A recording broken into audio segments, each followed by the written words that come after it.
Uno de los asesinos más vengativos del siglo XX, el atroz Karl Panzram, fue víctima de violaciones y maltrato en la institución de Minnesota que debía ocuparse de su rehabilitación cuando era un delincuente juvenil. Su indescriptible rabia le convirtió en un atracador, pirómano, violador y asesino en serie. Tenía como objetivo explícito y permanente la destrucción e incluso llevaba una cuenta de valor en dólares de las propiedades que quemaba.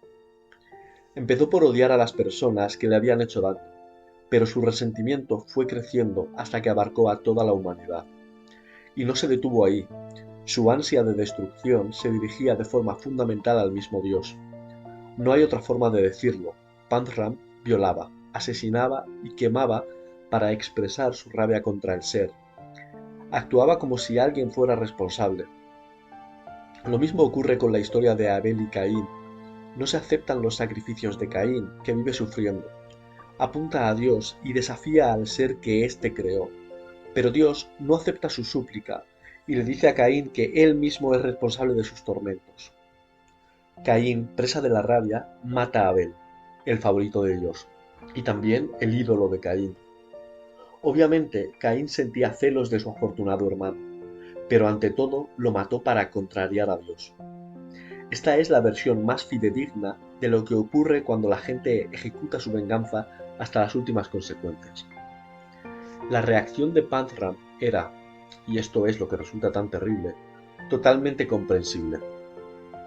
Los detalles de su autobiografía revelan que era una persona fuerte y de una lógica extremadamente congruente, como las personas descritas por Tolstoy. Se trataba de un individuo enérgico, coherente y valiente, de firmes convicciones.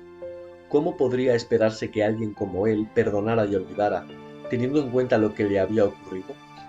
A la gente le suceden cosas verdaderamente horribles, así que no es de extrañar que busquen venganza. En tales condiciones parece incluso una necesidad moral. ¿Y cómo diferenciar la venganza y una petición de justicia? Tras experimentar una atrocidad desgarradora, ¿acaso el perdón no es sino una forma de cobardía, una muestra de falta de voluntad?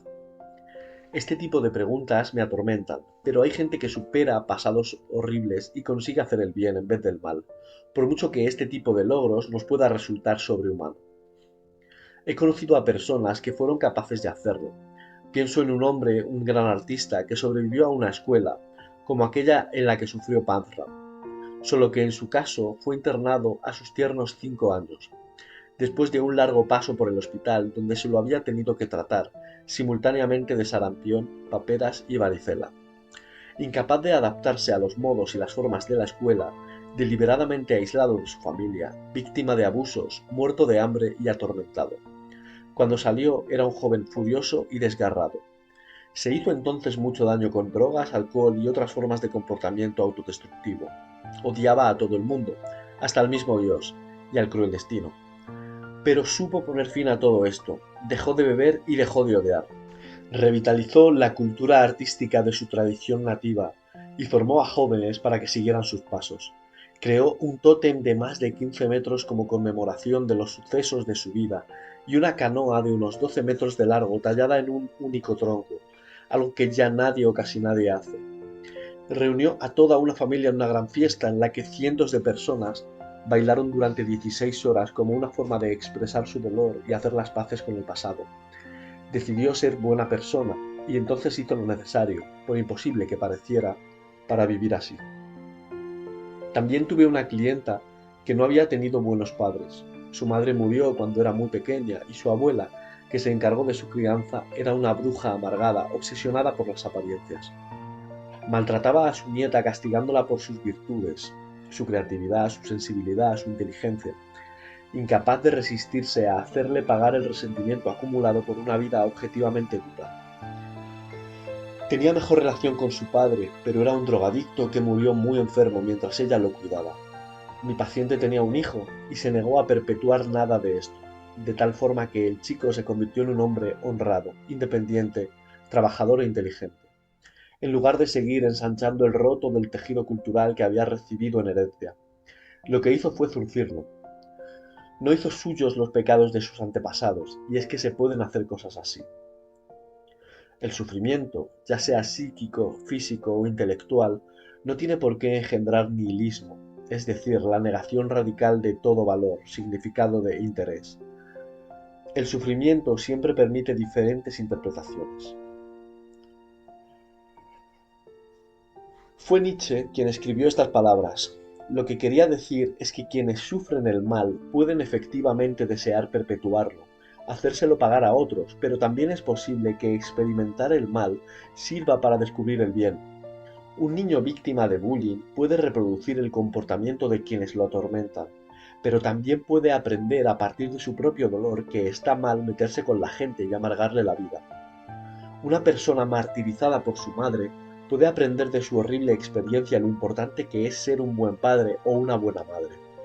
Muchos, quizá la mayoría, de los adultos que maltratan a niños sufrieron esos mismos maltratos en su infancia. No obstante, la mayoría de las víctimas de maltrato no reproducen el mismo comportamiento con sus propios hijos. Se trata de una realidad constatada que se puede demostrar de una forma sencilla y aritmética, de la siguiente forma. Si un padre maltratara a sus 3 hijos y cada uno de ellos tuviera otros 3 hijos y mantuviera ese ritmo, entonces habría 3 maltratadores de primera generación, 9 de segunda, 27 de tercera, 81 de cuarta y así en sucesivos crecimientos exponenciales. 20 generaciones después, más de 10.000 millones de personas habrían sido víctimas de maltrato, es decir, más del número total de personas que pueblan actualmente la Tierra. Pero no es así, y el maltrato desaparece de generación en generación porque las personas frenan su reproducción, lo que supone una demostración de la auténtica dominación del bien sobre el mal en el corazón humano. El deseo de venganza, por justificado que pueda estar, bloquea pensamientos más productivos. El poeta angloamericano T. S. Eliot lo explica en su obra teatral El cóctel de 1950. Uno de sus personajes es una mujer que lo está pasando mal y que describe a un psiquiatra su profunda infelicidad. Dice esperar que todo su sufrimiento sea culpa suya, lo que sorprende al psiquiatra, que le pregunta por qué. Ella responde que se trata de algo sobre lo que ha pensado largo y tendido hasta llegar a la siguiente conclusión. Si es culpa suya, entonces puede que sea capaz de hacer algo al respecto. Por el contrario, si es culpa de Dios, es decir, si la realidad es así de perversa, si se conjura para hacer de ella un ser miserable, entonces está condenada. Aunque se ve incapaz de cambiar la estructura de la propia realidad, sí podría cambiar su propia vida.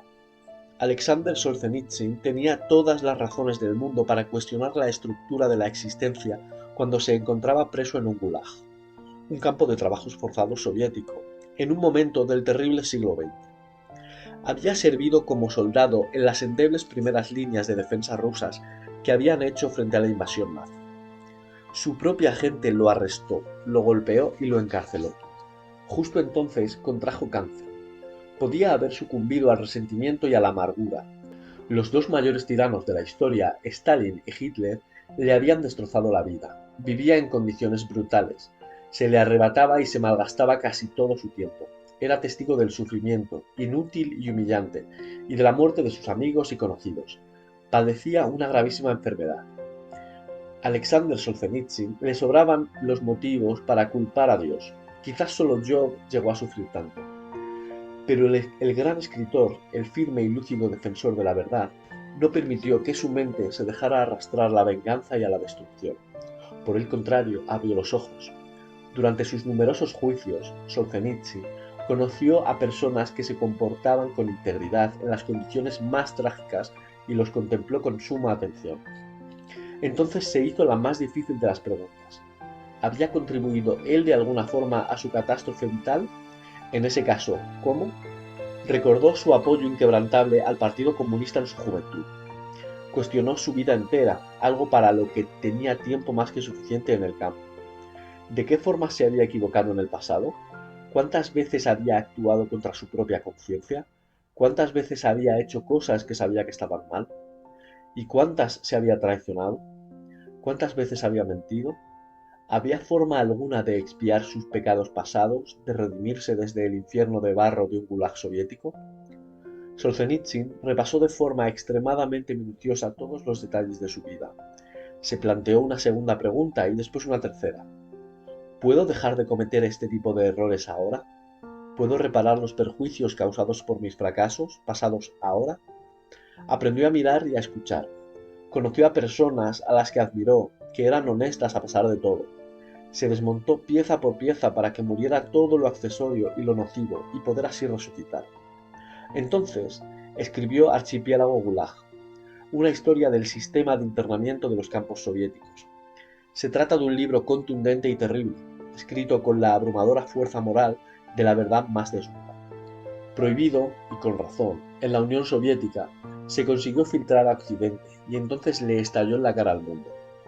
La obra de Solzhenitsyn demolía de forma absoluta y definitiva la credibilidad intelectual del comunismo en tanto que ideología o sociedad. Le asestaba así un hachazo fatal al árbol cuyos amargos frutos tan mal lo habían alimentado y cuyo arraigo él mismo había presenciado y apoyado.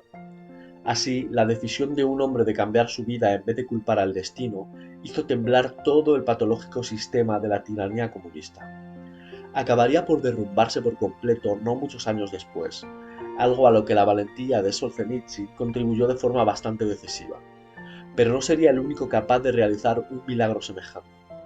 Se puede citar a Václav Havel, el escritor perseguido que de forma inesperada terminaría convirtiéndose en presidente de Checoslovaquia y más tarde en la República Checa, o a Mahatma Gandhi.